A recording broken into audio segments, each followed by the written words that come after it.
Halo semuanya, perkenalkan nama saya Sarvina Zali.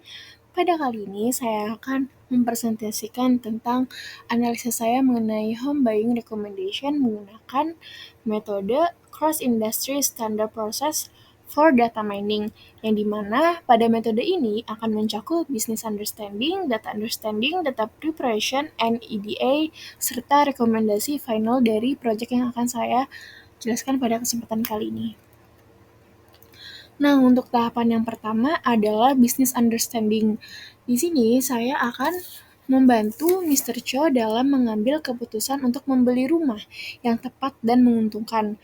Dengan kriteria dari Mr. Cho ini adalah rumah yang dibangun minimal tahun 1990 atau sebelumnya, namun dengan batas renovasi setelah tahun 2000-an. Yang dimana untuk requirement dari properti data ini include mengenai tahun pembangunan, tahun renovasi, jika ada, kemudian harga, location, size, serta parameter-parameter lainnya yang dapat membangun informasi serta membuat decision matter-nya itu lebih baik.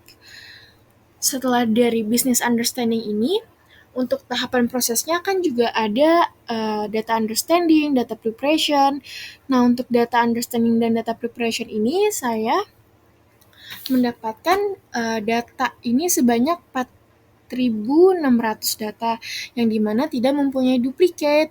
Namun, jika dilihat berdasarkan outlier-nya, dia mempunyai outlier nih datanya. Maka saya akan menerapkan data untuk interkuartil, yang dimana itu ada batas bawah dan batas atas. Sehingga untuk business understanding-nya ini kan kita udah tahu nih mau nyari data yang akan dibeli oleh Mr. Cho dengan kriteria sebagai berikut. Namun juga kita harus mengetahui sebelum mendapatkan informasi yang lebih lanjut, kita harus mengetahui untuk apakah datanya sudah bersih atau belum. Jika sudah bersih, apakah ada outlier di data tersebut gitu. Nah, setelah dalam memproses pre-processing yang cukup panjang, kemudian saya mendapatkan EDA atau Exploring Data Analysis, yang dimana saya mendapatkan sebuah informasi, yakni data tersebut jika dilihat di sini kan ada distribusi pembangunan rumah, tahun pembangunan rumah, serta tahun yang dibangun. Yang dimana dari grafik ini dapat disimpulkan bahwa sebagian besar pembangunan itu mulai meningkat nih dari tahun 1950 hingga tahun 2000-an. Nah, peningkatan pembangunan yang tajam itu berada di setelah tahun 2000-an nih. Makanya di sini grafiknya sangat tinggi gitu. Lalu untuk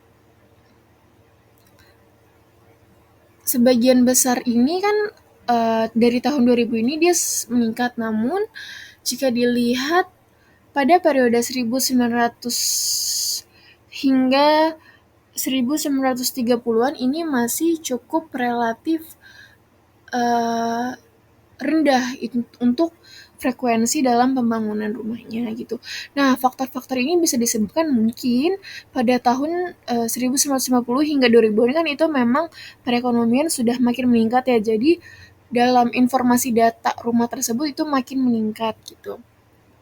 Kemudian jika dilihat di histogram selanjutnya, ini ada distribusi harga rumah dan harganya sendiri, dia mempunyai distribusi yang tidak normal, yang dimana terlihat adanya kemiringan atau skewness ke kanan, ya, ini ke kanan, kemiringan ke kanan, yang mengidentifikasikan bahwa sebagian besar rumah memiliki harga yang jumlahnya lebih rendah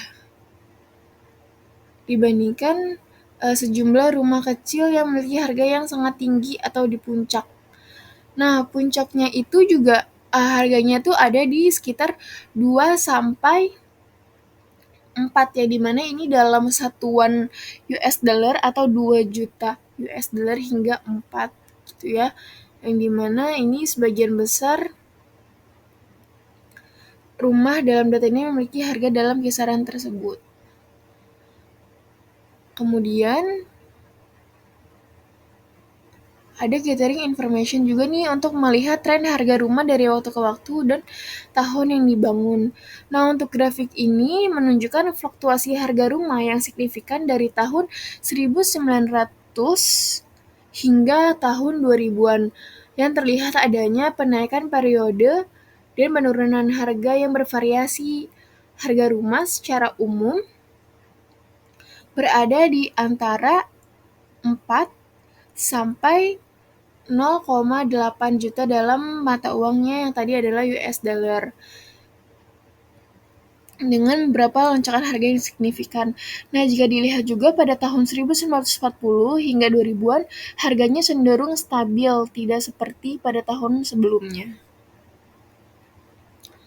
Kemudian, di sini ada hubungan antara luas bangunan rumah dan harga, ya, yang dimana ini sebagian besar luas rumah dimiliki dari 1000 hingga 350 nih, sebarannya banyak, dengan harga rumah bervariasi dari 0 hingga 12 hingga 1,2 juta US dollar, yang dimana sebaran data itu kepadatannya berada di luas bangunan 1.500 hingga 250, dan harga di antara 2 juta hingga 0,6 juta, yang dimana ini menunjukkan bahwa mungkin sebagian besar rumah dalam dataset ini berada di luas rentang harga tersebut.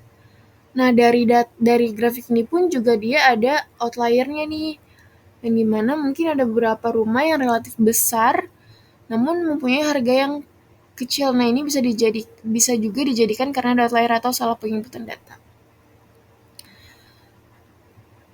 Kemudian ada correlation matrix. Nah, correlation matrix ini sangat berimpact pada harga rumah, sangat dipengaruhi oleh luas ruang tamu atau soft living nih. Nah, dia berada di angka 0,75, cukup tinggi. Kemudian juga dipengaruhi oleh luas permukaan tanah atau yang ini, dan dalam jumlah kamar mandi, yang dimana mungkin variabel seperti luas tanah memiliki korelasi yang lebih rendah dibandingkan variabel yang lainnya. Nah, dari data-data setelah mendapatkan business understanding, kemudian data preparation sudah oke, yang dimana kita sudah mempunyai informasi yang cukup oke untuk dianalisa lebih lanjut. Kemudian di sini saya ada top 10 recommendation untuk Mr. Cho dalam memilih atau membeli rumah, yang dimana kan tadi kriterianya yaitu minimal pembangunannya tahun 1990 ataupun setelahnya itu direnovasi setelah tahun 2000-an. Terlampir data-datanya, dimana ini sesuai ya dan cukup menguntungkan Mr. Cho. Misalkan tahun 2006, nah ini kan dia rumahnya cukup baru ya, namun untuk harganya sendiri juga masih affordable, jadi sangat disarankan sekali untuk Mr. Cho untuk membeli rumah tersebut. Mungkin sekian yang bisa saya sampaikan dari apa yang sudah saya coba analisa. Kurang lebihnya mohon maaf. Terima kasih.